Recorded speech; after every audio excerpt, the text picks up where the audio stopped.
The mourners froze mid-prayer, 200 faces turning skyward as the mountain lion emerged from the tree line. Father O'Brien's Bible slipped from trembling fingers, hitting the frost-covered ground with a sharp crack that echoed across the silent cemetery. This wasn't some random wildlife encounter. The massive cat was walking directly toward Frank Sullivan's flag-draped casket. Women gasped and grabbed their children. Men stumbled backward, knocking over folding chairs that clattered like dominoes across the frozen earth. Park rangers reached for radios with shaking hands. But Dr. Maggie Chen Williams stood transfixed, watching the scarred mountain lion approach her father's grave with what could only be described as reverence. She recognized that missing front paw, those intelligent amber eyes that had haunted Frank's stories for 16 years. "Nobody move!" Maggie's voice cut through the panic, her scientific mind warring with raw emotion. The mountain lion, Liberty, lowered her massive head toward the casket in an unmistakable bow. How had this wild predator known? And what secret had her father taken to his grave? Leave a like and share your thoughts in the comments along with the city you're watching from now. Let's continue with the story.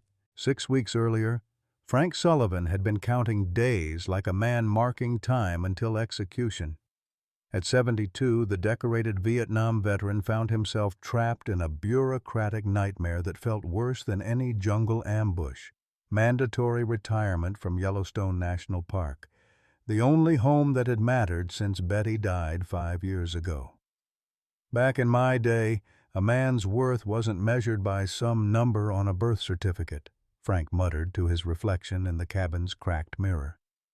His Irish-American features had weathered like old leather, but his steel-gray eyes still held the fire that had carried him through 45 years of protecting America's wilderness.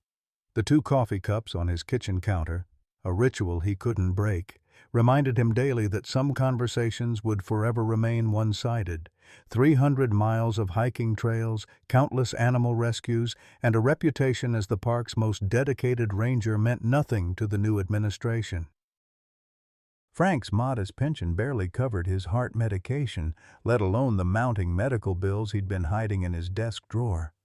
Social Security didn't stretch like it used to, and pride prevented him from burdening his estranged daughter Rebecca in California, who called dutifully every Sunday but never visited.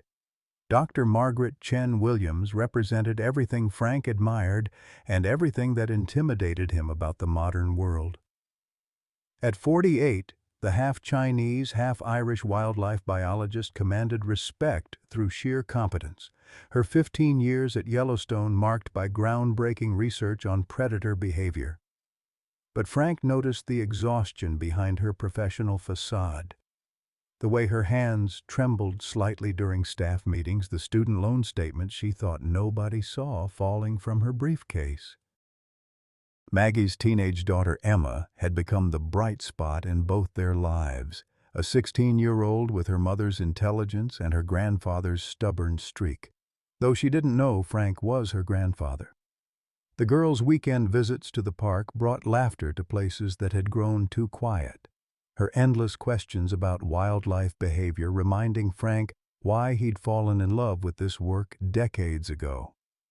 Then there was Connor Morrison, the 35-year-old Harvard MBA who'd arrived 6 months ago with political connections and disturbing ideas about maximizing park efficiency.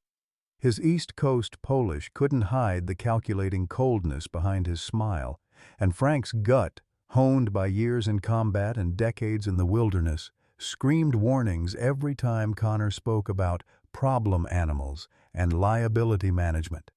The Lamar Valley stretched before Frank's cabin like a living testament to everything worth protecting. October's golden aspens contrasted sharply with the dark evergreens, while elk bugled in the distance and the Lamar River whispered secrets only the mountains understood. This sacred Shoshone land had witnessed countless generations of life and death, survival and renewal. Frank didn't know that his own countdown had already begun, or that the most important relationship of his life was sleeping in a den less than 2 miles away, dreaming restless dreams about the man who'd saved her 16 years ago. Liberty's midnight visits to his cabin had become routine, her amber eyes watching over him with an intelligence that defied explanation. Some bonds transcend species. Some love requires no words. October 1st arrived with the cruel efficiency of a bureaucratic guillotine. Frank Sullivan's last official day as a Yellowstone Ranger began before dawn, his arthritic hands wrapping around a coffee mug that had survived more mornings than he cared to count. The second cup sat untouched on the counter, a ghost of habit that refused to die with Betty. "Well, old girl," he whispered to the photograph on his mantel, "looks like they finally got me cornered." Betty's smile seemed to mock his self-pity, the same expression she'd worn whenever he'd complained about aging. "You always said I'd go down swinging. Guess we'll see about that." The mandatory retirement ceremony felt like a funeral for the living. Connor Morrison's speech about Frank's distinguished service rang hollow in the crisp autumn air, each word carefully chosen to emphasize transition and change. Maggie Chen Williams stood in the back, her professional mask barely concealing the anger Frank had grown to recognize over their years working together. 45 years of dedicated service, Connor announced to the assembled staff, his Harvard-trained voice carrying just the right note of respect. "Frank Sullivan represents the old guard, the foundation upon which we'll build Yellowstone's future." The phrase "old guard" landed like a slap, its dismissive undertone not lost on anyone present. Frank accepted the ceremonial plaque with the grace expected of a veteran, though his heart hammered against his ribs with dangerous irregularity. The medication Dr. Peterson had prescribed helped when he remembered to take it, but pride had always been Frank's most persistent ailment. 3 hours after the ceremony ended, Frank found himself walking the Lamar Valley trails one last time in an official capacity. The October sun painted the landscape in shades of gold and amber, each familiar landmark triggering memories of rescues, research expeditions, and quiet moments when the wilderness had offered him solace that human company never could. The snare trap appeared innocuous at first, a gleam of metal partially hidden beneath a fallen log near the river's edge. Frank's trained eye recognized the commercial-grade steel, the professional placement that spoke of experience rather than amateur poaching. This wasn't some opportunistic hunter setting rabbit traps. This was sophisticated, expensive, and completely illegal. Liberty's distress calls echoed across the valley before Frank spotted her. The mountain lion's powerful form twisted in panic as the snare tightened around her left hind leg, blood matted her golden fur where the wire had cut deep, and her amber eyes held a desperation that struck Frank like a physical blow. "Easy, girl," Frank murmured, approaching slowly despite every instinct screaming at him to maintain distance from a trapped predator. "Easy now. You remember me, don't you?" 16 years dissolved in an instant. The 6-month-old cub with the mangled front paw, the patient months of rehabilitation, the moment of release when Liberty had looked back at him with what Frank swore was gratitude. She'd been the first animal he'd saved at Yellowstone, and somehow, impossibly, she'd become his last. The snare's mechanism required 2 hands and steady pressure, tools Frank's arthritis made unreliable on the best days. His heart medication made him dizzy, and the mountain lion's proximity sent adrenaline coursing through his system in dangerous spikes. But Liberty's eyes never left his face, and in them Frank saw something that transcended the normal boundaries between human and animal. Trust. "That's it, sweetheart," Frank whispered, his fingers working at the metal clasp. "Just like old times, right? You and me against the world." The wire finally gave way with a metallic snap, and Liberty limped free, immediately moving to safety, but not fleeing entirely. Instead, she did something that would haunt Frank's dreams for the remainder of his life. She approached him, her massive head pressed briefly against his chest, a gesture of gratitude that felt more human than anything Frank had experienced in years. The heart attack hit him 3 steps from his truck. The pain started as a dull ache between his shoulder blades, the kind Frank had learned to ignore after decades of physical labor. But this spread with malicious intent, wrapping around his chest like a vice made of molten metal. His left arm went numb, and the October sky seemed to darken at the edges of his vision. Frank dropped to his knees in the tall grass, one hand pressed against his chest while the other clutched his cell phone with trembling fingers. Liberty watched from 20 feet away, her injured leg forgotten as she witnessed the man who'd saved her life fighting for his own. The emergency call went to Maggie's radio first, standard protocol for medical incidents in her sector. Her voice crackled through the static with professional concern that barely masked personal fear. "Frank?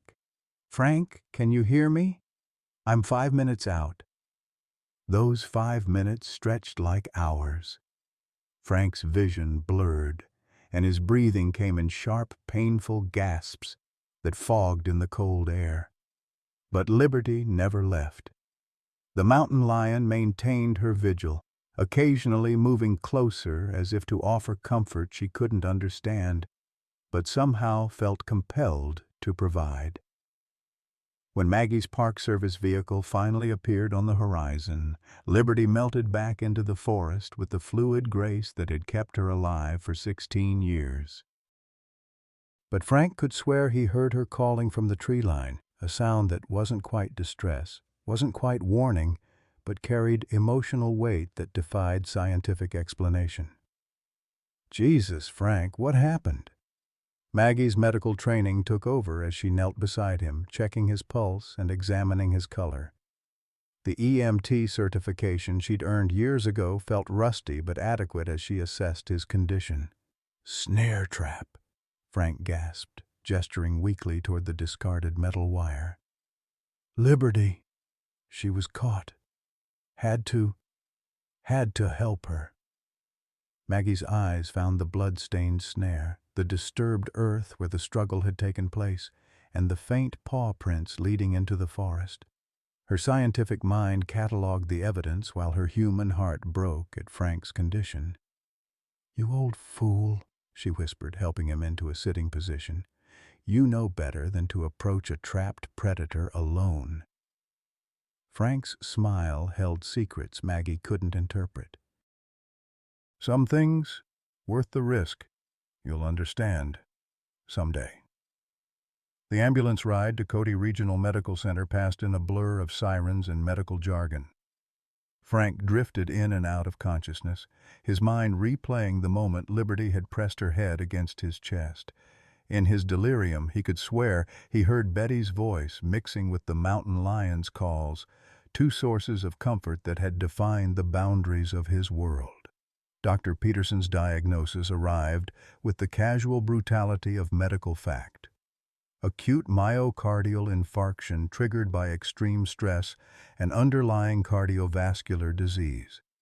Frank's heart had sustained damage that medication could manage but never repair. At 72, with his medical history, surgical intervention carried risks that outweighed potential benefits. "How long?" Frank asked, his voice steady despite the monitors beeping their mechanical symphony around his hospital bed. "With proper care, medication compliance, and lifestyle modifications, you could have several good years ahead of you," Dr. Peterson replied, the careful optimism of a physician who'd delivered this speech too many times. Frank nodded, already knowing he wouldn't follow any lifestyle modifications that kept him away from the wilderness that had given his life meaning. Some men were meant to die in hospital beds, surrounded by the antiseptic smell of institutional care. Frank Sullivan wasn't one of them. The hospital room's fluorescent lights cast everything in the sickly pallor of artificial day when Dr. Peterson returned with Frank's test results 3 days later. Maggie had maintained an almost constant vigil, her research responsibilities abandoned in favor of something she couldn't quite name but refused to question. The way Frank's eyes followed her movements, the gentle questions about her work, her daughter, her life. Something felt familiar, in a way that defied logic. "I'm afraid the news isn't what we'd hoped," Dr. Peterson began, his practiced bedside manner failing to soften the blow. "The cardiac episode revealed some underlying issues we missed in your routine physicals, Frank." Frank's weathered hands stilled on the hospital blanket. "Just say it straight, Doc. I've been shot at by better men than you. Pancreatic cancer, stage 4. It's aggressive, and given your age and cardiac condition, Doctor." Peterson's voice trailed off, leaving the mathematics of mortality hanging in the sterile air. Maggie felt the floor shift beneath her feet. How long? 3 months? Maybe 6 with aggressive treatment, but the chemotherapy would be brutal on his heart. "Frank, I have to ask, do you have family we should contact?" The question hung like a blade between them. Frank's eyes found Maggie's face, searching for something he'd been trying to identify for 15 years. "My daughter Rebecca lives in California. We don't talk much. Haven't seen her since Betty's funeral." "No other children?" Dr. Peterson pressed gently. Frank's silence stretched too long, filled with weight that Maggie couldn't interpret. There might have been. It was a long time ago. Different life." Later, after Dr. Peterson left and the nurses finished their rounds, Maggie found herself alone with Frank in the gathering dusk. The man who'd commanded respect from grizzly bears and tourists alike looked diminished against the white hospital sheets, but his eyes held the same fierce intelligence that had made him legendary among park staff. "Frank, when you were talking about other children," Maggie began, then stopped. The question felt too personal, too presumptuous. "Your mother," Frank said quietly. "What was her name?" The non sequitur caught Maggie off guard. Mary Chen. She died when I was 3. Why?" Frank's face went pale beneath his hospital tan. "Mary Chen from San Francisco, about 5'4", worked as a nurse at the VA hospital." Maggie's throat constricted. "How could you possibly know that?" "Because I loved her," Frank whispered, his voice carrying the weight of nearly 50 years. "Summer of 1975. I was 23, just back from Vietnam, screwed up in the head and heart. She was the kindest person I'd ever met. Took care of broken soldiers like me." The room seemed to contract around them. Maggie's hands trembled as memories realigned themselves. Her adoptive parents' evasive answers about her biological father, the way she'd always felt drawn to older veterans, her inexplicable comfort level with Frank despite their age difference.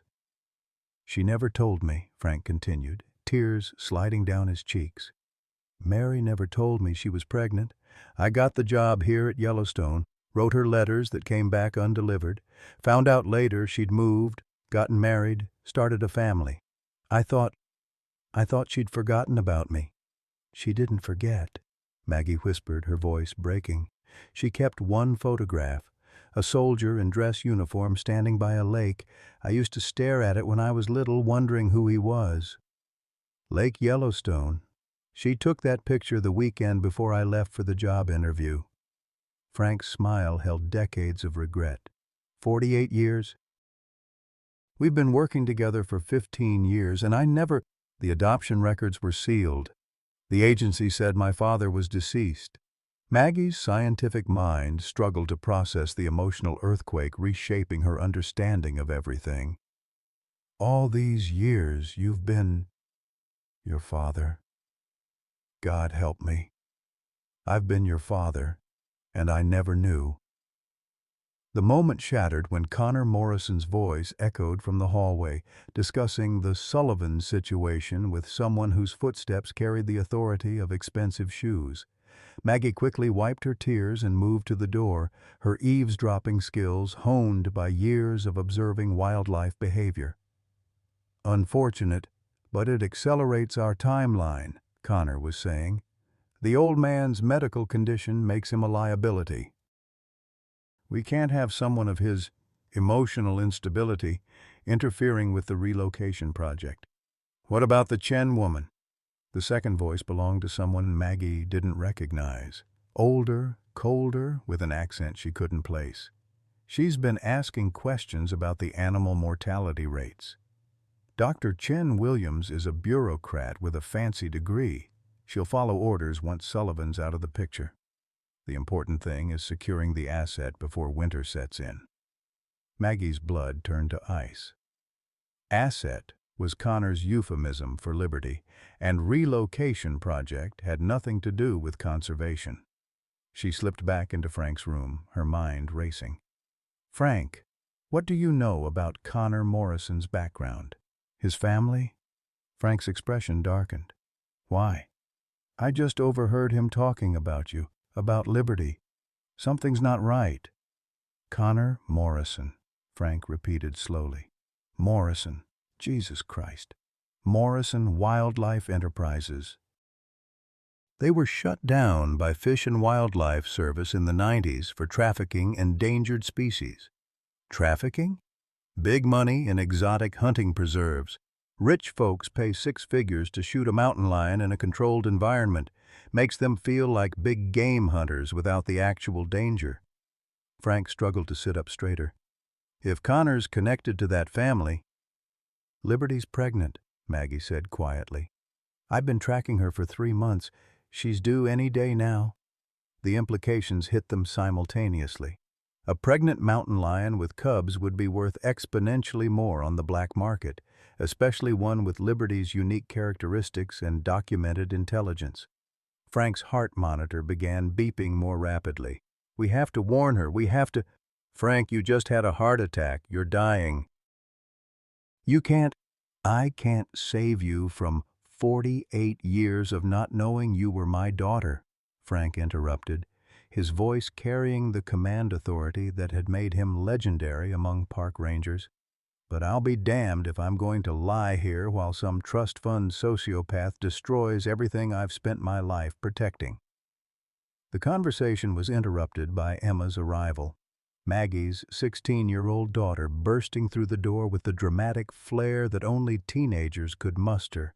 Her resemblance to Frank was unmistakable once you knew what to look for. The same stubborn jawline, the same steel-gray eyes that seemed to see through pretense. Mom, I've been calling you for hours. The school's been trying to reach...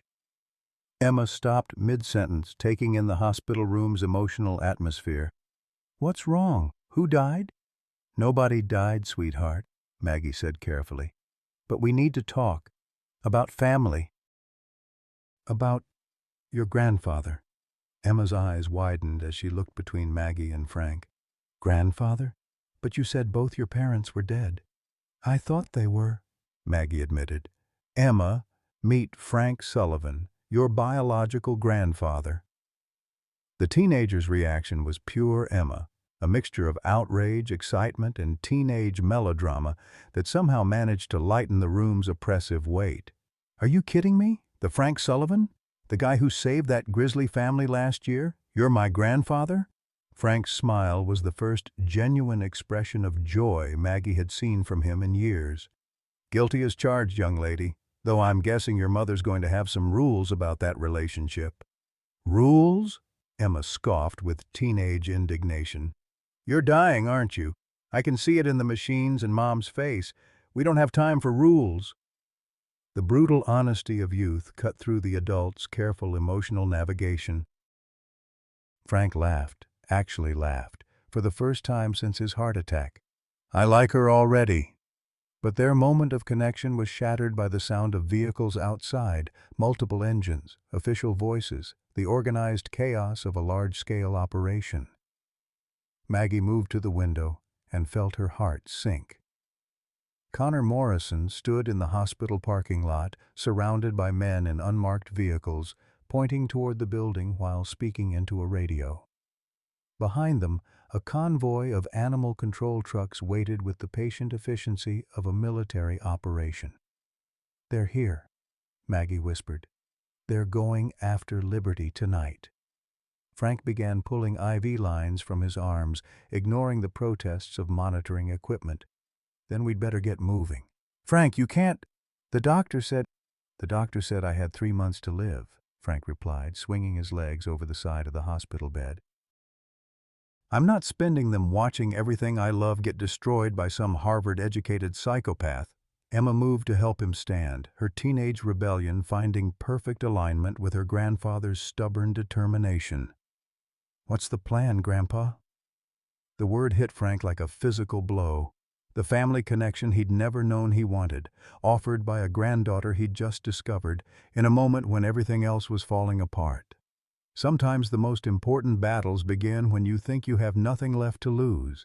The escape from Cody Regional Medical Center required the kind of coordinated deception that Frank hadn't attempted since his military days. Emma proved invaluable, her teenage expertise in social media providing real-time intelligence on Connor's movements, while Maggie used her veterinary credentials to access medical supplies they'd need in the field. "Parking lot's clear," Emma whispered into her phone, live streaming the hospital's exterior through what appeared to be a casual social media update. The creepy convoy left 10 minutes ago, heading toward the park's north entrance. Frank moved with the careful determination of a man balancing borrowed time against absolute necessity. The stolen scrubs hung loose on his frame, but they provided anonymity among the hospital's night shift workers. Maggie had liberated a wheelchair, ostensibly for patient transport, though Frank's pride bristled at the implication of weakness. "I can walk just fine," he grumbled as Maggie positioned the chair behind him. "Save your strength for what matters," she replied, her voice carrying the authority of both daughter and doctor. "We're going to need every advantage we can get." The drive to Yellowstone took place in Maggie's aging Subaru, a vehicle that had witnessed more wildlife emergencies than most ambulances. Frank rode shotgun, his color improving with each mile they put between themselves and the sterile confines of institutional care. Emma occupied the back seat, her fingers flying across her phone screen as she coordinated with a network of teenage allies whose parents worked throughout the park system. "My friend Jessica's dad is on night patrol in Lamar Valley," Emma reported. "He says there's unusual radio chatter about a special operation near Specimen Ridge. That's got to be where they're heading." Frank's knowledge of Liberty's habits proved invaluable. "She'll be denning somewhere with fresh water access and multiple escape routes. Pregnant females are paranoid about security." His voice carried the weight of decades spent understanding predator behavior. "There's a series of caves about 2 miles east of Specimen Ridge, near the old wolf den sites." Maggie's hands tightened on the steering wheel as they passed the park's entrance gate. The normally welcoming wooden sign seemed ominous in the darkness, its carved animals transformed into shadowy sentinels guarding secrets they couldn't share. "Frank, what if we're too late? What if Connor's people have already found her?" "Liberty's survived 16 years in the wild with a missing paw," Frank replied, his confidence masking his own fears. "She's not going to go down easy." The conversation was interrupted by Emma's sharp intake of breath. "Guys, you need to hear this." She held up her phone, playing a voice message from one of her contacts. "Riley's mom works in park administration. She says Connor's been meeting with some wildlife capture specialists from out of state. They've got tranquilizer equipment and transport cages rated for large predators." Frank's jaw tightened. "Professional poachers. They're not planning to relocate Liberty. They're planning to sell her." The implications hung heavy in the vehicle's cramped interior. A pregnant mountain lion with Liberty's documented intelligence and unique characteristics would command astronomical prices in the underground exotic animal trade. The cubs would be worth even more, representing the kind of rare bloodline that wealthy collectors paid fortunes to acquire. "We can't fight them directly," Maggie said, her scientific training warring with her protective instincts. "They've got numbers, equipment, and legal authority." Connors convinced the Park Service this is a legitimate relocation for public safety.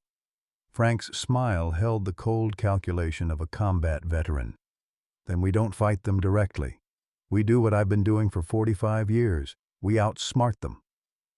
The plan that emerged during their drive to Lamar Valley combined Frank's wilderness expertise with Maggie's scientific knowledge and Emma's technological savvy.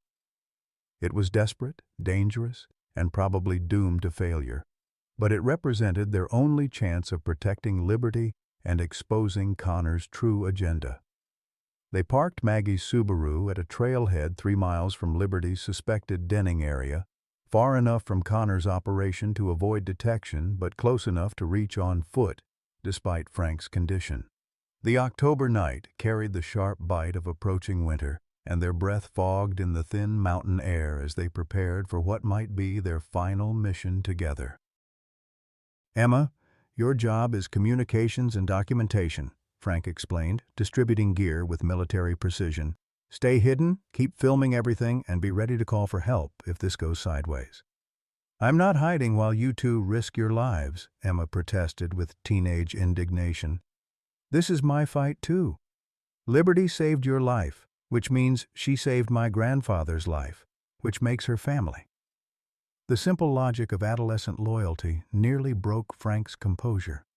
In the span of 3 days, he'd gained a daughter and granddaughter while learning he was dying, discovered a wildlife trafficking conspiracy, and committed himself to protecting an animal that represented everything he'd fought for during his career. The emotional whiplash should have been overwhelming, but instead, Frank felt more alive than he had since Betty's death. They moved through the darkness with the practiced silence of people who understood that survival often depended on becoming invisible. Frank's knowledge of the terrain proved invaluable, guiding them along game trails that avoided the main approaches Connor's team would likely use. Maggie's scientific equipment, motion sensors, night vision scopes, and communication devices provided technological advantages that balanced their numerical disadvantage. The first sign of Connor's operation appeared as an unnatural glow on the horizon, artificial lights penetrating the wilderness in violation of park regulations. As they crested a small ridge, the full scope of the enterprise became visible. 6 vehicles arranged in a semicircle around a cluster of caves, their headlights creating a harsh illumination that transformed the natural landscape into something resembling a movie set. "Jesus," Maggie whispered, adjusting her night vision equipment. "They've got enough firepower to take down a grizzly." Frank counted at least 8 men, all carrying tranquilizer equipment and wearing the kind of tactical gear favored by military contractors. Their movements showed professional coordination, the careful choreography of people who'd done this before. These weren't park rangers conducting a legitimate wildlife operation. They were hunters preparing for a very expensive capture. "There," Emma pointed toward the cave system, her young eyes better adapted to the darkness than her elders. "Something's moving near the entrance." Liberty's golden form materialized at the cave mouth like a ghost made flesh. Even at distance, her condition was apparent. The heavy movement of late pregnancy, the protective posture of a mother defending unborn young. She paced back and forth at the cave entrance, trapped between the human threat outside and the vulnerable cubs she was preparing to deliver. "She's in labor," Maggie realized, her veterinary training recognizing the signs. "Look at her behavior pattern. She's experiencing contractions." The cruel irony of the situation struck Frank like a physical blow. Liberty was about to give birth at the moment when she faced the greatest threat of her life. The timing couldn't have been worse, or more perfect for Connor's purposes. A mountain lion in labor couldn't run, couldn't fight effectively, couldn't protect herself or her offspring. "We have to do something," Emma whispered urgently. "We can't just watch them take her." Frank's mind raced through possibilities, each option carrying risks that seemed insurmountable. They were outnumbered, outgunned, and operating without legal authority. Connor's operation had the blessing of park administration, while Frank was officially a retiree with no standing to interfere. Any direct confrontation would result in their arrest and Liberty's capture. Unless they could prove Connor's real agenda. "Emma, how good are you with that phone's camera?" Frank asked, an idea forming that combined desperation with the kind of calculated risk that had kept him alive in Vietnam. "I've got like 50,000 followers on TikTok," Emma replied with the confidence of digital natives. "Why?" "Because we're going to give them a show they'll never forget." The plan required splitting up, a violation of every wilderness safety protocol Frank had ever taught. Maggie would circle around to the far side of the cave system, using her scientific equipment to document Liberty's condition and the birth process. Emma would position herself with a clear line of sight to Connor's operation, ready to broadcast everything live to her social media followers. Frank would approach the operation directly, using his reputation and official status to demand answers while providing distraction for the others. "This is insane," Maggie protested. "Frank, your heart can't handle this kind of stress. If you have another episode out here, then I die doing something that matters instead of wasting away in a hospital bed," Frank replied with finality. "Some things are worth dying for, Maggie. You and Emma are two of them. Liberty's the third." They synchronized their watches like commandos preparing for a mission that would either expose a criminal conspiracy or destroy what remained of Frank's life. The October wind carried the scent of snow and the distant sounds of Liberty's distress, a reminder that time was running out for everyone involved. Frank's approach to Connor's operation required every ounce of acting ability he possessed.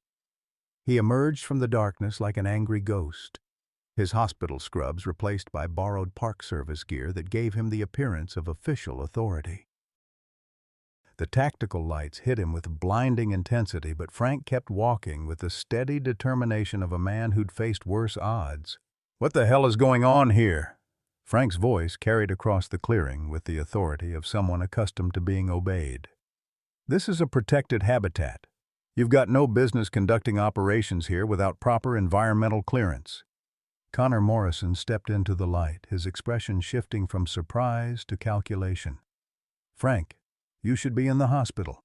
This is official park business, wildlife relocation for public safety." "Bullshit," Frank replied bluntly. "I know a capture operation when I see one.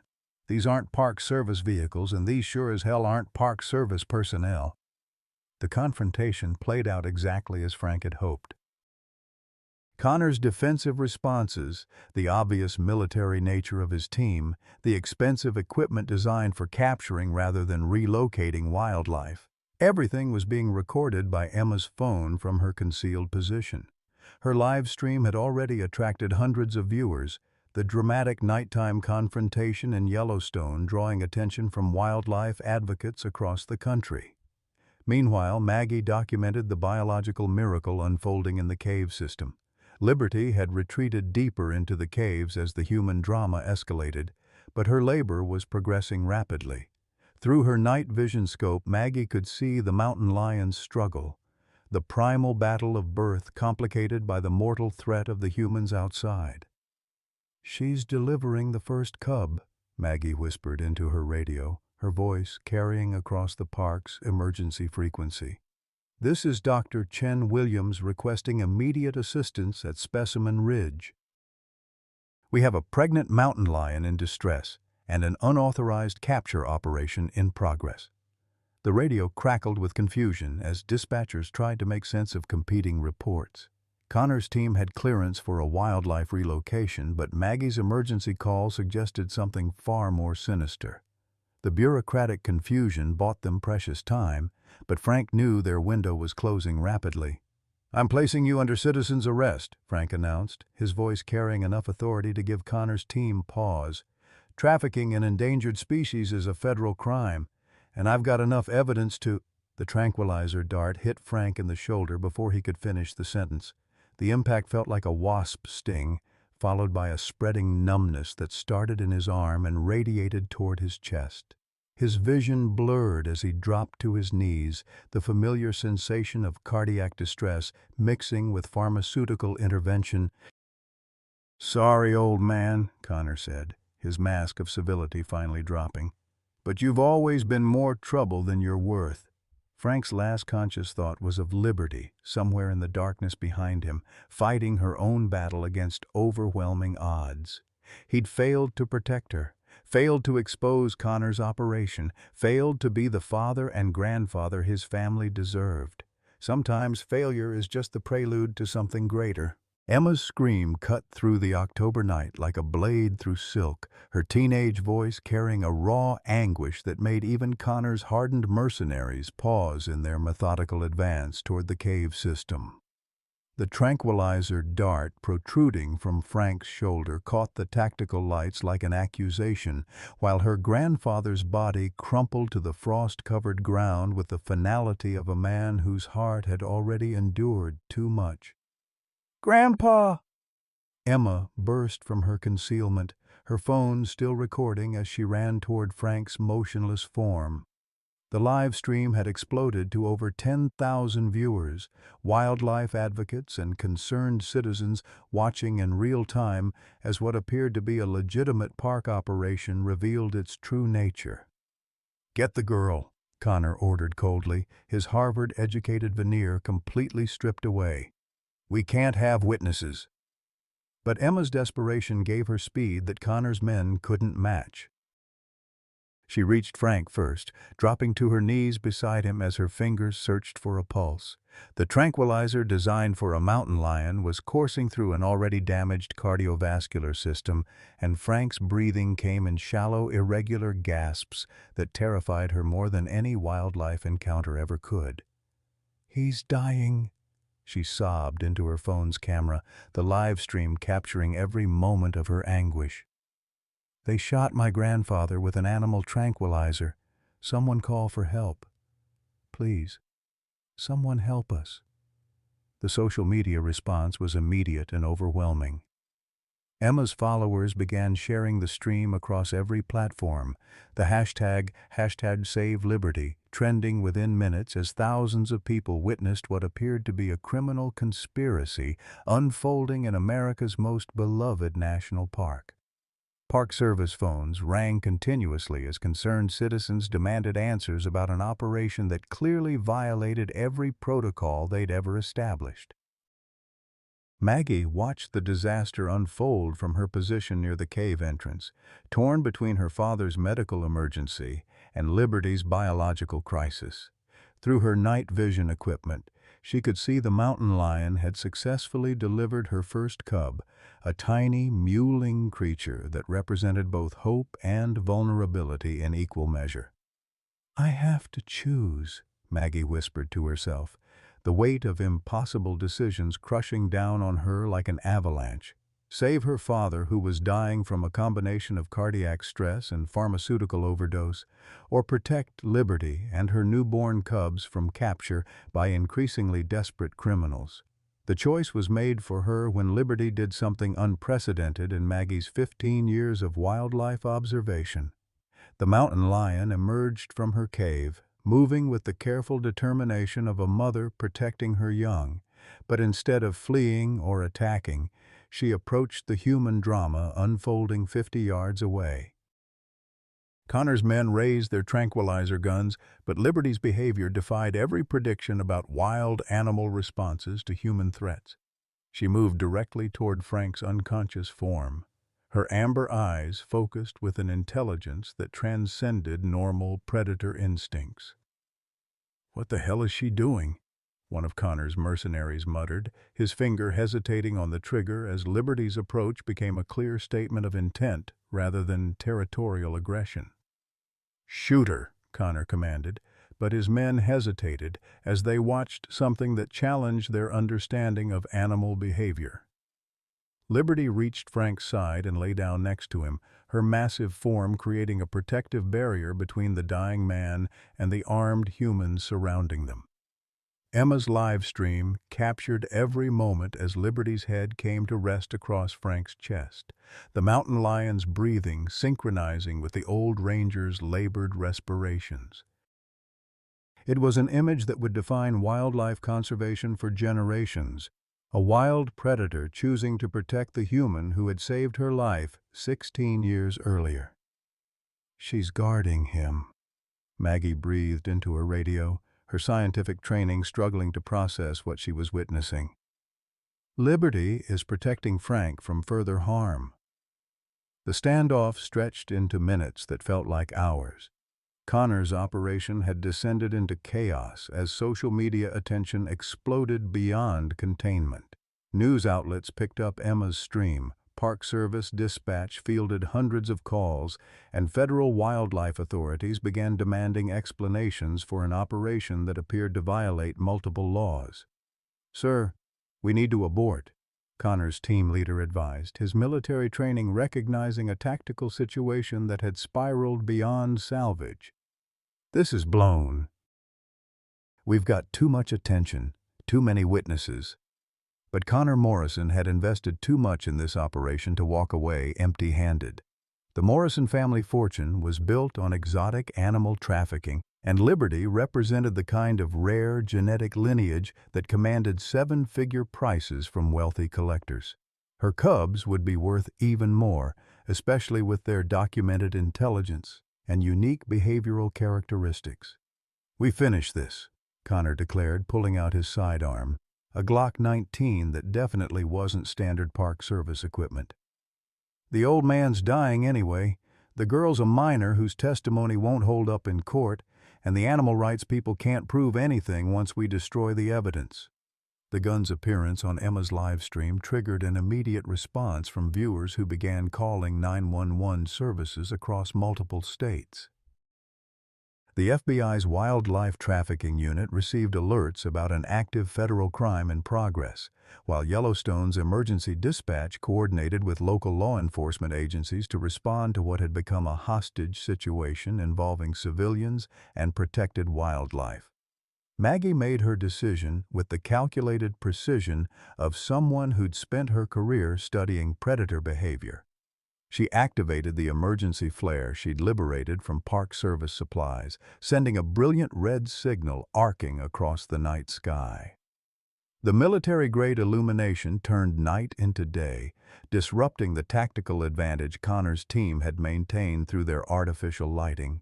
In the sudden chaos of shifting illumination and confusion, Liberty acted with the protective instincts of a mother whose cubs were threatened. She rose from her position beside Frank, placing herself directly between the armed humans and the cave where her newborn offspring waited. Her posture communicated clear intent. Any threat to her family would be met with lethal force. "Magnificent," Maggie whispered, watching Liberty's display of maternal courage through her night vision scope. "She knows exactly what she's doing." The mountain lion's challenge created a tactical nightmare for Connor's team. Shooting Liberty while she was protecting an unconscious man would be captured on live stream and witnessed by thousands of viewers. The optics were devastating. Armed mercenaries threatening America's wildlife in the nation's premier national park. "Stand down," the team leader ordered his men, recognizing a situation that could only end in disaster. "This is over. We're pulling out." But Connor's desperation had reached the point of complete irrationality. His father's wildlife trafficking empire was under federal investigation, his own career prospects had evaporated with the night's exposure, and his personal investment in this operation represented funds he'd embezzled from park conservation accounts. "I said we finish this," Connor repeated, raising his weapon toward Liberty's magnificent form. "I'm not going to prison because of some sentimental old fool and his pet mountain lion."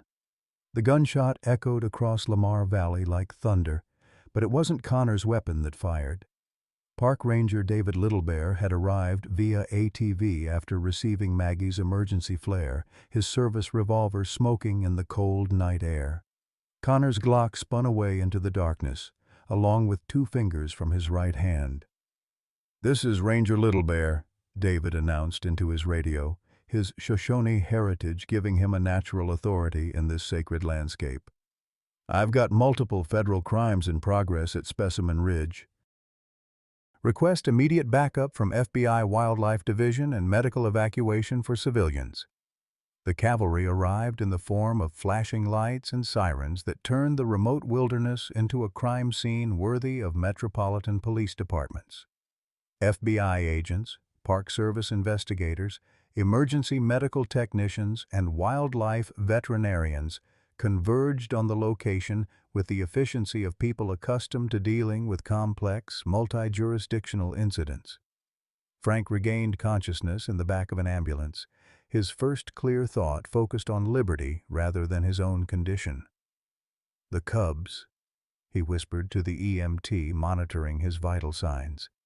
"Did she deliver safely?" "3 healthy cubs," Maggie's voice answered from beside his stretcher. "All alive, all perfect. Liberty's fine, too. Protective as hell, but unharmed." Emma's face appeared in Frank's field of vision, her phone still recording but now focused on documenting recovery rather than crisis. "Grandpa, you went viral. Like really viral. The whole world is watching your story." Frank's smile carried the satisfaction of a man who'd lived to see his life's work validated in ways he'd never imagined. "Good. Maybe now people will understand what we're really fighting for out here." The arrest of Connor Morrison and his team made national headlines, but the real story was the footage Emma had captured of Liberty protecting Frank.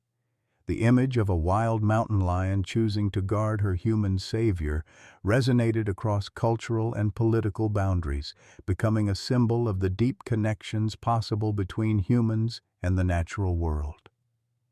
Dr. Peterson's medical evaluation revealed that Frank had survived both cardiac stress and tranquilizer overdose through what could only be described as stubborn determination combined with extraordinary luck. His cancer remained terminal, but the night's events had given him something more valuable than extended life: the knowledge that his legacy would continue through the daughter and granddaughter he'd never known he had. "How long do I have?" Frank asked during his recovery, his question carrying the weight of a man planning his remaining time rather than mourning his fate. "Hard to say," Dr. Peterson admitted. "The cardiac trauma should have killed you, but your vital signs are actually stronger than they were before this incident. Sometimes the will to live can override medical predictions." Frank nodded, already planning the weeks ahead. Liberty would need protection during her cub's vulnerable early months. Emma would need guidance about her newfound family connections. Maggie would need support as she navigated single motherhood while building a relationship with the father she'd never known she had. And somewhere in the wilderness of Yellowstone, 3 mountain lion cubs were taking their first breaths in a world where their mother's loyalty had proven that love truly transcends the boundaries between species. The night that began with a desperate rescue attempt had transformed into something far greater, a testament to the power of family, courage, and the unbreakable bonds that connect all living things in ways we're only beginning to understand. The phone call came at 4:47 a.m. on November 15th, exactly 3 weeks after Connor Morrison's arrest had made international headlines. Frank Sullivan woke to the harsh electronic chirping that every ranger learned to dread, the sound that meant something had gone catastrophically wrong in the wilderness he'd spent his life protecting. "Frank, it's David Littlebear." The Shoshone Ranger's voice carried a weight that made Frank's damaged heart skip several beats. "You need to get out here. It's Liberty." The words hit Frank like a physical blow. In the weeks following the trafficking incident, Liberty had become a media sensation. Her story of loyalty and protection inspiring documentaries, children's books, and a congressional hearing on wildlife conservation. But fame couldn't protect her from the harsh realities of surviving winter in Yellowstone with 3 vulnerable cubs. "What happened?" Frank asked, though part of him already knew. The October weather had been unusually harsh, with early snows and temperature drops that stressed even the most adapted wildlife. A mountain lion missing a front paw, weakened by childbirth and the trauma of human interference, faced odds that even her remarkable intelligence couldn't overcome. "Poachers." David's voice cracked with anger and grief. "Different group, not connected to Morrison's operation. They got her and 2 of the cubs. The 3rd cub, Frank, she's dying. We need your help." The drive to the crime scene passed in a blur of Maggie's desperate driving and Emma's tearful live streaming to her followers, who'd become emotionally invested in Liberty's story over the past 3 weeks. Frank sat in the passenger seat, his medication forgotten as rage and grief warred in his chest. The tranquilizer dart from Connor's operation had damaged more than his heart. It had robbed him of the strength he needed for moments like this. "It's not your fault," Maggie said, recognizing the self-recrimination in her father's silence.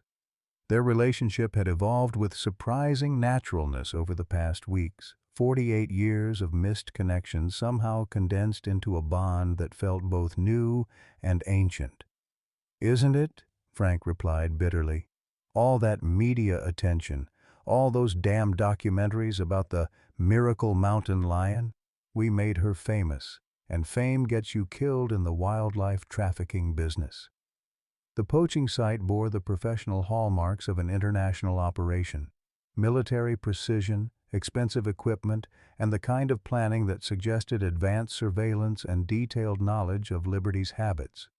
Unlike Connor's improvised desperation, this had been executed with the cold efficiency of people who viewed rare wildlife as inventory rather than living beings. "They've been watching her for weeks," FBI Special Agent Sarah Martinez explained as she guided Frank through the crime scene. "We found surveillance equipment in 3 different locations, all focused on documenting her routine and the cub's development. This wasn't opportunistic. It was targeted specifically at Liberty because of her media profile." The surviving cub was found in a hunter's snare, a crude device that spoke to hasty retreat rather than planned capture. The tiny mountain lion, barely 3 weeks old, had struggled against the wire until exhaustion claimed her, her cries echoing across the valley like an accusation against every human who'd failed to protect her family. "She's hypothermic and dehydrated," Maggie diagnosed, her veterinary training taking over as she examined the cub's condition. "Internal injuries from the snare, possible infection setting in." "Frank, I don't think she's going to make it." Frank knelt beside the injured cub, his arthritic hands gentle as he freed her from the wire trap. The little creature's amber eyes, so much like her mother's, fixed on his face with an intelligence that seemed to recognize him as friend rather than threat. Her weak mewing sounds tugged at emotional reserves Frank hadn't known he still possessed. "Yes, you will," he whispered to the cub, his voice carrying the absolute conviction of a man who'd lost too much already. "You're Liberty's daughter, and Sullivans don't give up. We fight until there's nothing left to fight with." Emma documented everything through her phone's camera, her teenage perspective providing emotional authenticity that professional news crews couldn't match. Her followers had grown to over 500,000 during the past 3 weeks, many of them children and families who'd become invested in Liberty's story as a symbol of hope and resilience.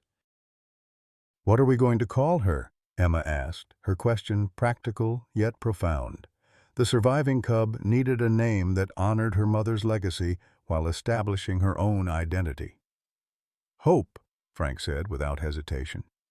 "Her name is Hope." The veterinary hospital in Cody became Hope's temporary home, a sterile environment that contradicted everything natural about mountain lion development, but offered her only chance of survival. Frank maintained a constant vigil beside her incubator, his own medical needs forgotten as he focused entirely on the tiny creature who represented his last connection to liberty.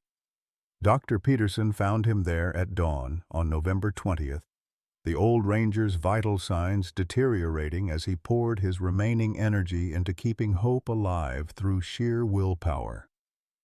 The cancer had accelerated during the weeks of stress, but Frank refused additional treatment that would require him to leave Hope's side.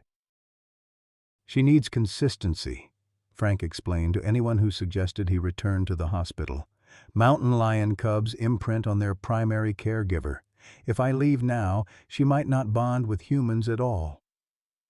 The media attention intensified as Hope's story became intertwined with Frank's declining health. Cable news networks provided round-the-clock coverage of the dying ranger's vigil beside the orphaned cub, while social media campaigns raised hundreds of thousands of dollars for wildlife conservation in Liberty's memory. But fame carried its own dangers. On November 23rd, Maggie discovered strange men photographing the veterinary hospital from the parking lot, their expensive equipment and coordinated movements suggesting professional surveillance rather than journalistic interest. "We're moving her," Maggie announced to Frank, her decision final despite his protests. "There are people out there who see Hope as valuable merchandise, not a living creature. She's not safe here." The secret relocation to Frank's cabin required cooperation from multiple agencies, all working to protect a mountain lion cub whose story had captured international attention. Hope traveled in a specialized transport unit that maintained temperature and humidity while providing visual contact with Frank, who rode beside her despite his deteriorating condition. The cabin that had housed 45 years of Frank's solitary existence transformed into an improvised wildlife rehabilitation center. Emma moved in temporarily, her teenage energy invaluable for round-the-clock feeding schedules and medical monitoring. Maggie commuted daily from her ranger station, dividing her time between official duties and the unofficial family that had emerged from tragedy. Hope's recovery progressed with the resilience of youth, but her behavioral development reflected the trauma she'd experienced. Unlike normal mountain lion cubs, she showed no fear of humans, seeking comfort from Frank with the desperate attachment of an orphan who'd lost everything except the man who'd saved her. "She thinks you're her father," Maggie observed, watching Hope curl against Frank's chest as he dozed in his recliner. The old ranger's color had improved since leaving the hospital, though his weight loss continued at an alarming rate. "Maybe I am," Frank replied, his voice carrying acceptance of a role he'd never expected. "Her real father was probably killed in the same operation that took Liberty. Someone needs to teach her how to be a mountain lion." The irony wasn't lost on anyone that Frank Sullivan, a man who'd spent his career maintaining boundaries between humans and wildlife, had become a surrogate parent to a mountain lion cub whose survival depended entirely on human intervention. Emma's documentation of Hope's development became a sensation across multiple platforms, her teenage perspective providing insights that professional wildlife photographers missed. The videos of Hope playing with improvised toys, learning to hunt rubber mice, and sleeping curled against Frank's chest reached millions of viewers who found hope in the unlikely family bond. But Frank's condition continued its relentless decline. By Thanksgiving Day, he required assistance walking from his bedroom to the living room where Hope waited with the patient attention of a creature who understood that her protector was failing. "I'm scared," Emma admitted to Maggie during a quiet moment while Frank slept. "What happens to Hope when Grandpa dies? What happens to us?" The question hung between them like a bridge neither was ready to cross. Hope's future remained uncertain. too humanized for successful reintroduction to the wild, too dangerous for permanent captivity, too valuable for her own safety in a world where rare wildlife commanded enormous prices on black markets. Frank's answer came during his final conscious conversation, his words carrying the weight of last wishes that felt more like commands. "Promise me," he whispered to Maggie and Emma, his hand resting on Hope's sleeping form. "Promise me you'll keep her safe. Not just alive, safe. She's the last piece of liberty left in this world." The promise they made that night would shape their lives for years to come, binding them to a commitment that transcended normal family obligations. They were responsible not just for a mountain lion cub, but for preserving the legacy of a love story that had touched millions of hearts across the world. Outside the cabin windows, November snow began falling with the gentle persistence of grief made visible, each flake a reminder that winter was coming for everything Frank Sullivan had fought to protect. Frank Sullivan died at 6:23 a.m. on December 2nd, his final breath escaping like morning mist while hope curled against his chest in the position they'd maintained for 9 consecutive nights. The mountain lion cub stirred as the familiar rhythm of his heartbeat stilled, her amber eyes opening to study the face that had become her entire world. She mewed softly, as if asking a question that would never receive an answer. Emma found them 20 minutes later when she came to prepare Frank's morning medication. The sight of her grandfather's peaceful expression, his weathered hand still resting protectively on Hope's small form, broke something inside her that she hadn't known existed. Her scream brought Maggie running from the kitchen, coffee mug shattering on the hardwood floor as she took in the scene that would define the rest of their lives. "He's gone," Emma sobbed, the words feeling impossible even as she spoke them. "Grandpa's gone." Hope's reaction to Frank's death defied every scientific theory about animal cognition that Maggie had studied during her career. The cub didn't simply lose interest in her human companion. She began exhibiting behaviors that suggested genuine grief. She refused food, ignored toys, and positioned herself beside Frank's body with the determined vigil of a creature who understood loss in ways that transcended instinct. "She knows," Maggie whispered, her veterinary training struggling to explain what she was witnessing. "Jesus Christ, she actually knows he's dead." The logistics of death in a remote Wyoming cabin, complicated by the presence of a protected species, created bureaucratic nightmares that would have amused Frank under different circumstances.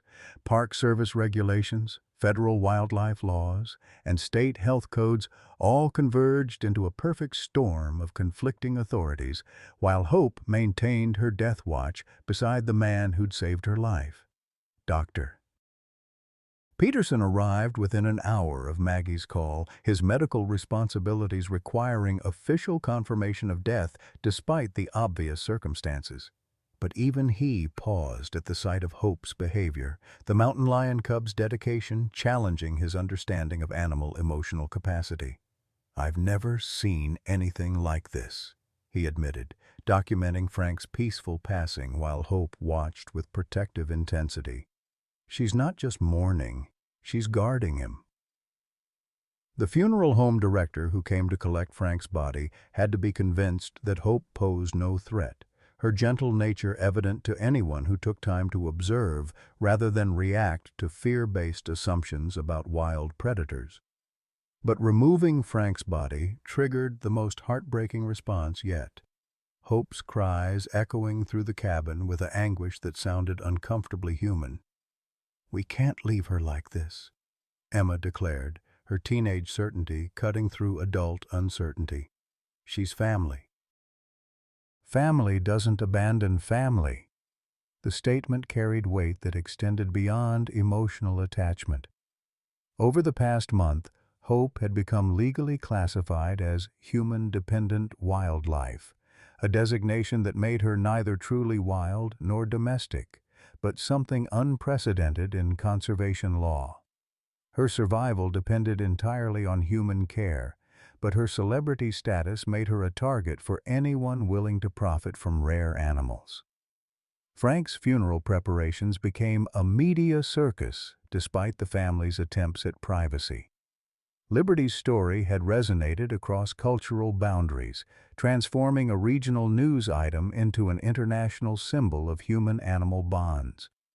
Frank's death represented the end of an era, but Hope's survival offered continuation of something that millions of people had invested their emotions in. We've got news crews from 6 countries requesting interviews. Park Superintendent Patricia Williams informed Maggie during a meeting that felt more like a crisis management session. The Secretary of Interior has called personally to express condolences. This isn't just a local story anymore. It's become a diplomatic issue. The international attention brought both support and danger. Wildlife conservation organizations offered funding and expertise for Hope's care, while collectors and traffickers saw opportunity in the chaos surrounding Frank's death. FBI monitoring had identified at least 3 separate criminal organizations expressing interest in acquiring the orphaned cub. "She's worth more than most people's houses," Agent Martinez explained during a security briefing that transformed the funeral planning into something resembling a military operation. A mountain lion, with her documented intelligence and emotional capacity, could command 7 figures on the exotic animal market. Frank's final wishes, discovered in a handwritten will tucked inside his copy of a Sand County Almanac, provided both guidance and complications. He wanted to be buried in Yellowstone's Lamar Valley, near the site where he'd first saved Liberty 16 years earlier. He wanted Hope to remain with Maggie and Emma, regardless of legal challenges, and he wanted his story told truthfully, without sanitizing the dangers that wildlife faced from human greed. The burial permit required intervention from the Secretary of Interior himself, Frank's veteran status and decades of service earning him the rare honor of interment in a national park. But the ceremony would need security measures typically reserved for state funerals, the combination of media attention and criminal interest creating threats that demanded federal protection. Hope's behavior during the funeral preparations revealed depths of intelligence that continued to astonish everyone involved in her care. She seemed to understand that Frank wasn't coming back, but rather than withdrawing into typical animal grief, she began seeking comfort from Maggie and Emma with deliberate intention. "She's choosing her new family," Maggie realized, watching Hope approach Emma with the careful deliberation of a creature making conscious decisions about trust and attachment. "This isn't random behavior. She's actively deciding who to bond with." The revelation carried implications that extended beyond personal relationships. Hope was demonstrating cognitive abilities that challenged fundamental assumptions about animal consciousness, her responses suggesting emotional intelligence that rivaled human children. Scientists from around the world requested permission to study her development, while philosophers debated the ethics of maintaining her in human care. But for Emma and Maggie, the academic implications mattered less than the immediate reality of caring for a grieving mountain lion cub whose survival depended on their ability to replace the father figure she'd lost. The responsibility felt overwhelming, but Frank's final words echoed with the authority of a deathbed command: "Keep her safe." The night before Frank's funeral, Hope exhibited behavior that would be remembered long after the media attention faded.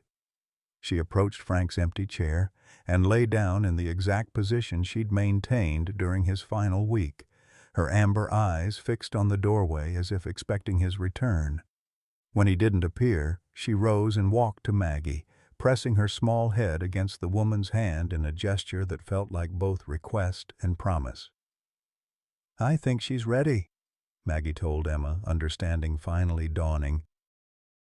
"She's ready to say goodbye." The December wind howling around the cabin carried the scent of snow and the promise of harder times ahead.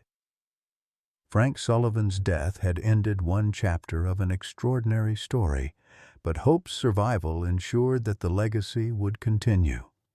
Love, it seemed, truly could transcend the boundaries between species, and sometimes that love required the courage to let go while holding on to what mattered most. The funeral would proceed as planned, with a mountain lion cub serving as chief mourner for the man who'd taught both animals and humans that family came in many forms. The funeral of Frank Sullivan took place on a crystal-clear December morning that seemed designed by nature to honor a man who'd spent his life protecting its most vulnerable creatures. 200 mourners gathered in Lamar Valley, their breath forming small clouds in the 20-degree air as they witnessed something unprecedented in American conservation history: a mountain lion attending a human burial service. Hope rode to the ceremony in Emma's arms, the 4-month-old cub calm despite the crowd and cameras documenting every moment. Her amber eyes surveyed the gathering with the alert intelligence that had made her mother famous, but she showed no fear of the humans who'd come to pay their respects to her surrogate father. "Ladies and gentlemen," Father O'Brien began, his Irish accent carrying across the frozen landscape, "we gather today not just to mourn the passing of Frank Sullivan, but to celebrate a life that proved love knows no boundaries. Not between species, not between strangers, and not between a man and the wilderness he called home." The eulogy painted Frank's life in broad strokes, the young soldier returning from Vietnam, broken and searching for purpose, the ranger who'd dedicated 45 years to protecting wildlife, the man who'd discovered family in the final weeks of his life. But the real testament stood beside his flag-draped casket in the form of a mountain lion cub who'd chosen to trust humans despite every evolutionary instinct. Emma spoke through tears that froze on her cheeks before falling. "My grandfather taught me that family isn't just about blood. It's about who you choose to protect and who chooses to protect you. Hope chose him and he chose her, and that choice changed everything." The moment that would be remembered forever came as the Military Honor Guard fired their 21-gun salute. Hope, startled by the rifle reports, didn't flee or cower as expected. Instead, she approached Frank's casket and repeated the gesture she'd witnessed her mother perform 16 years earlier, lowering her head in what could only be interpreted as a final farewell. The silence that followed stretched across the valley like a prayer made visible. 200 people watched a wild animal demonstrate grief, respect, and love in ways that challenged every assumption about the boundaries between human and animal emotion. "She understands," Maggie whispered to Agent Martinez, who'd become an unofficial protector of their unusual family. "She knows what this means." The revelation came during the burial, when Hope's behavior shifted from mourning to something that resembled hope itself. As Frank's casket was lowered into the frozen ground, she moved away from the grave and positioned herself between Maggie and Emma, her small body creating a bridge between the two women who'd become her new family. "I think she's telling us something," Emma said, kneeling to stroke Hope's golden fur. "She's saying she's ready to live again." The weeks that followed proved Emma's interpretation correct. Hope began eating with enthusiasm, playing with renewed energy, and demonstrating learning abilities that astonished the wildlife behaviorists who'd volunteered to assist with her development.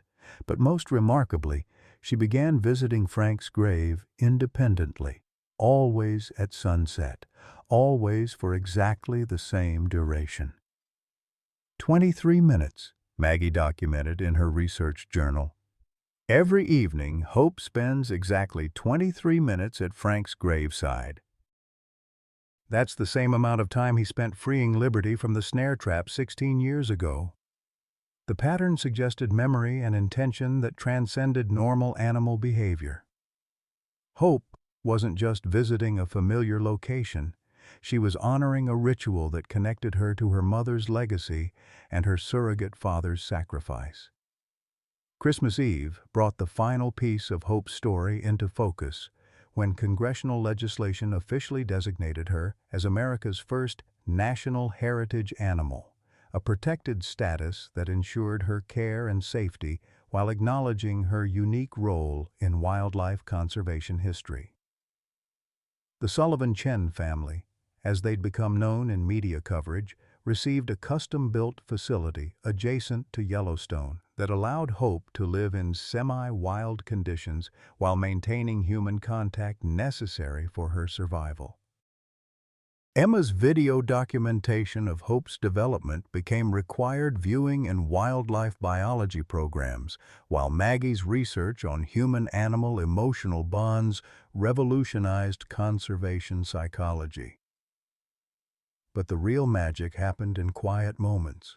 Hope curled beside Maggie during evening reading, the mountain lion's purr harmonizing with the crackling fireplace, Emma teaching Hope to play games that challenged her intelligence while building trust. The three of them sitting together at Frank's grave as another Wyoming sunset painted the sky in shades of gold and amber. "You know what the most amazing part is?" Emma said one evening as they watched Hope explore her new enclosure with the confidence of a creature who'd found her place in the world. "Grandpa always said some bonds are stronger than death. I think Hope proves that." Frank Sullivan had saved Liberty 16 years earlier, never knowing that act of compassion would create a legacy touching millions of lives across the globe. His daughter Maggie had found her father just in time to learn that love could overcome any distance. His granddaughter Emma had discovered that family came in forms she'd never imagined. And Hope, Liberty's daughter, Frank's surrogate child, America's most famous mountain lion, had proven that some connections transcend the boundaries between species, creating bonds that death itself cannot break. The story that began with tragedy had transformed into something far greater, a testament to the power of love, the importance of family, and the extraordinary connections possible when humans choose to see animals not as resources, but as individuals worthy of respect, protection, and affection. Sometimes the most important lessons come from the most unexpected teachers. At 72, Frank Sullivan thought his greatest adventures were behind him, until he discovered that family isn't always found in expected places. Like so many of us approaching our golden years, Frank faced the painful reality of feeling forgotten, struggling with health issues on a fixed income, and wondering if his life's work truly mattered. But when a mountain lion named Liberty showed up at his funeral, the world witnessed something extraordinary. A bond so powerful it transcended species, proving that love and loyalty know no boundaries. Frank's story reminds us that it's never too late to find purpose, discover family in unexpected forms, or leave a legacy that touches millions. His final months weren't defined by his terminal diagnosis, but by the relationships he built with his newly found daughter Maggie and granddaughter Emma. Their story shows us that our most meaningful chapters might still be unwritten, that the connections we make, whether with family, friends, or even wild creatures, can transform ordinary lives into something magnificent. Frank Sullivan saved a mountain lion as a young ranger, but in his final days, that same lion's loyalty saved his soul and reunited a family that never knew it existed. Share your thoughts. Have you ever experienced an unexpected connection that changed your perspective on family or purpose? What legacy do you hope to leave that goes beyond material possessions?